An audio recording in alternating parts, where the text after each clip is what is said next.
السلام علیکم۔ آج ہم بات کریں گے 1875 سے 78 کے بالکن کرائسس کے بارے میں، جو سلطنت عثمانیہ اور رشیا کے درمیان جنگ کا باعث بنے۔ اس جنگ میں رشین اتحاد میں سربیا، مونٹینیگرو، بلغاریہ، رومانیہ اور آسٹرو ہنگرین امپائر شامل تھیں۔ جنگ کے آخری مراحل میں سلطنت عثمانیہ کو برطانیہ کی حمایت بھی حاصل تھی۔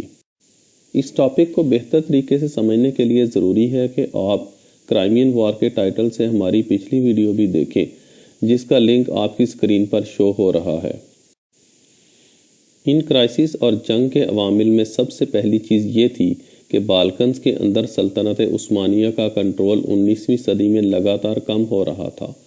کرائمین وار کے بعد بالکنز کے اندر کرسچن پاپولیشن کے حالات بہتر بنانے کی غرض سے کی گئی یورپین اصلاحات بھی زیادہ مؤثر ثابت نہ ہو سکی تھیں۔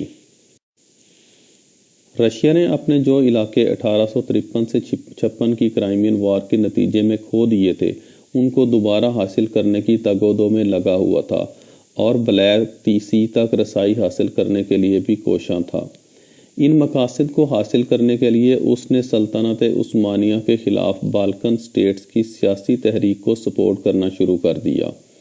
آسٹریا نے بھی 19ویں صدی کے شروع میں رونما ہونے والے مسائل کے بعد خود کو مضبوط کر لیا تھا اور سلطنت عثمانیہ کے علاقوں کی طرف اپنی امپائر کو بڑھانے کی دیرینہ حکمت عملی پر کام کرنا شروع کر دیا تھا۔ اس دوران سربیا اور مونٹینیگرو کے نام نہاد خود مختار ریاستوں نے بھی باقی بالکن سٹیٹس کی طرف پھیلاؤ کی تگ و دو شروع کر دی، جہاں ان کے ہم نسل لوگ بستے تھے۔ خود بالکنز میں قوم پرست اور علیحدگی پسند احساسات مضبوط ہو رہے تھے، جن کو رشیا اور اس کے ایجنٹس کی بھرپور حمایت حاصل تھی۔ دوسری طرف کرائمین وار کے شروع سے جنگی ضروریات اور نئی بیٹل وارشپس بنانے کی وجہ سے سلطنت عثمانیہ کی اکانومی شدید دباؤ کا شکار تھی۔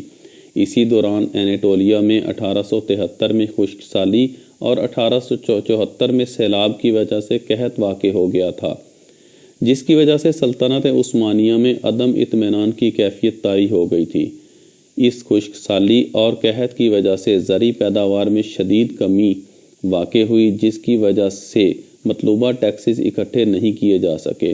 ان حالات سے مجبور ہو کر سلطنت عثمانیہ نے 30 اکتوبر 1875 کو بیرونی قرضوں کی ادائیگی پر ڈیفالٹ کا اعلان کر دیا اور بالکن سمیت تمام صوبوں میں ٹیکسز بڑھانے کا اعلان کر دیا۔ بیرونی قرضے لٹانے کے لیے ٹیکسز بڑھانے کا سلطنت عثمانیہ کے اس فیصلے کا بالکنز میں شدید رد عمل آیا۔ ان حالات میں بالکنز میں سلطنت عثمانیہ کے خلاف سب سے پہلے کھڑے ہونے والی ریاست ہرزیگوئینا تھی، جنہوں نے عثمانیہ حکومت کے خلاف 19 جون 1875 کو بغاوت کا اعلان کر دیا۔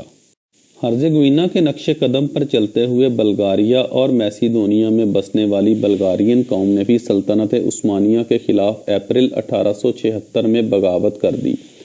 البتہ عثمانیہ آرمی اور پولیس نے جلد ہی ان پر قابو پا لیا، لیکن 30 جون 1876 کو سربیا اور مونٹینیگرو نے بھی سلطنت عثمانیہ کے خلاف جنگ کا اعلان کر دیا۔ بڑی یورپی طاقتوں کی مداخلت سے 1876 میں جنگ بندی عمل میں لائی گئی اور قسطنطنیہ کانفرنس کا انعقاد کیا گیا، جس نے 1877 کے شروع میں بالکنز میں اصلاحات تجویز کی۔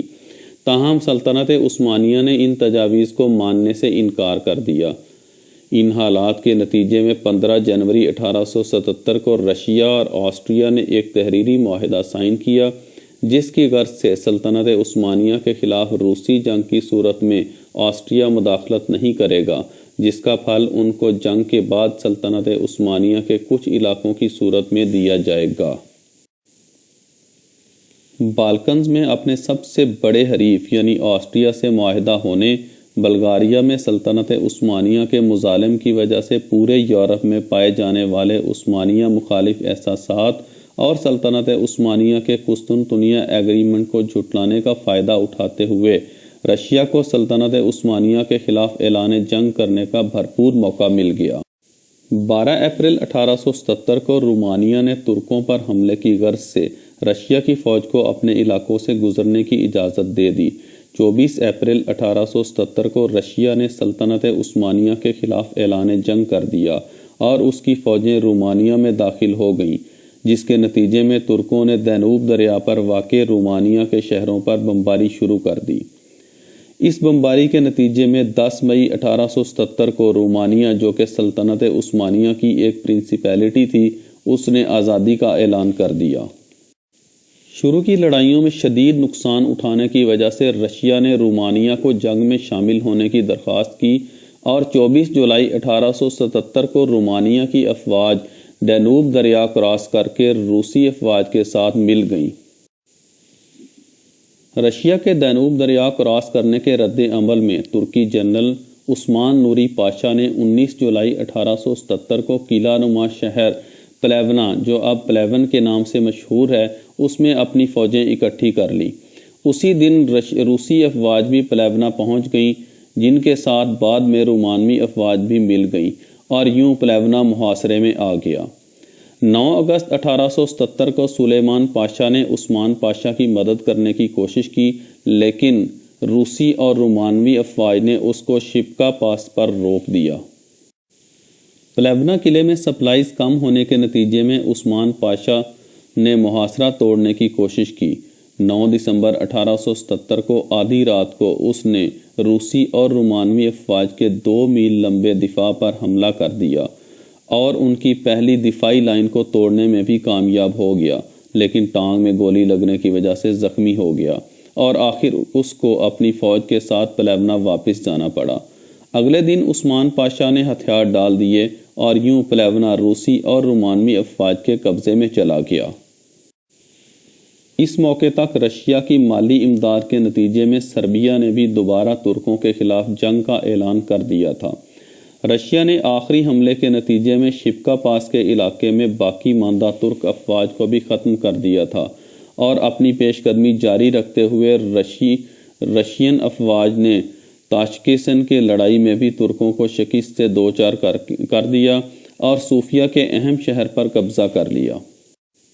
اب قسطنطنیہ پر روسی افواج کی فیصلہ کن چڑھائی کے لیے رستہ کھلا تھا، لیکن برطانیہ کے دباؤ اور دھمکیوں کے باعث روسی افواج نے سین سٹیفنو کے مقام پر مزید پیش قدمی روک دی اور بعد میں 3 مارچ 1878 کو ٹریٹی آف سین سٹیفنو کے ذریعے اس جنگ کا اختتام ہوا۔ اس معاہدے کی روح سے سلطنت عثمانیہ نے رومانیہ، سربیا اور مونٹینیگرو کی آزادی اور بلغاریہ کی خود مختاری تسلیم کر لی۔ اس معاہدہ کے بعد ایک اور معاہدہ 1878 میں ٹریٹی آف برلن کے نام سے ہوا، جس کے بعد آسٹریا ہنگری نے عثمانی ولایت بوزنیا اور نوی بازار میں اپنے ملٹری گیریزنز قائم کر لیے۔ اس کے باوجود یہ دونوں علاقے رسمی طور پر سلطنت عثمانیہ کا حصہ رہے۔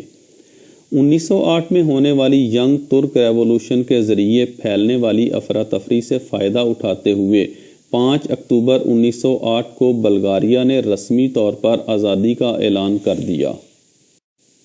ناظرین، یہ جنگ کوکاسس ریجن میں بھی لڑی گئی تھی، جہاں رشیا نے سلطنت عثمانیہ سے باٹم، اردہان، کارز، اولٹی اور سریکامش کے علاقے حاصل کر لیے اور ان سب علاقوں کو اپنے صوبے کارز اوبلاست میں شامل کر لیا۔